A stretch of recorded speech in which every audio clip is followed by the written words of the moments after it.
Lalai marhabin izuwa tashar North Media 24 da na subscribe da kuma alamar kararrawa domin samun labarai da dumudumin su. Ɗan ƙasar China ya sokawa budurwarsa wuƙa 'yar shekara 23 kuma ta sheka har lahira. Jama'a barkanmu da warhaka, barkanmu da sake saduwa da ku a wannan tasha North Media 24. Sai a gyara zama domin aje cikakkun labarin.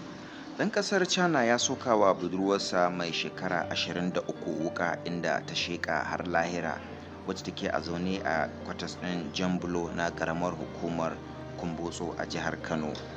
Lamarin ya faru wurin ƙarfe 10 na daren Juma'a bayan saurayin ya kai wa Ummu Kulsum ziyara har gidan iyayenta, duk da ba a tattaro abin da ya haɗa su ba.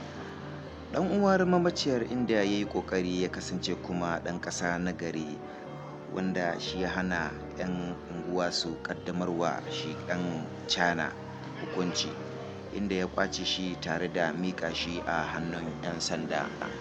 Wani mutum ɗan ƙasar China ya sokawa budurwarsa mai shekara 23 wuƙa inda ta mutu har lahira a take, wacce take zaune a kwatas ɗin Jambulo da ke ƙaramar hukumar Kumbotso ta jihar Kano.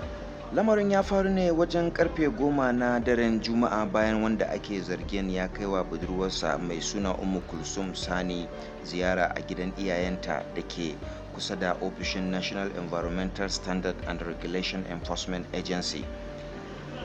Abinda ya haddasa masoyan biyu har yanzu ba a gano shi ba. Daily Trust ta tattaro cewa likitoci sun tabbatar da mutuwar budurwar. Abubakar Mustapha, wanda makoci ne ga mamaciyar, ya sanar wa Daily Trust cewa bazawara ce kuma wanda ake zargin saurayinta ne tun kafin ta yi aure.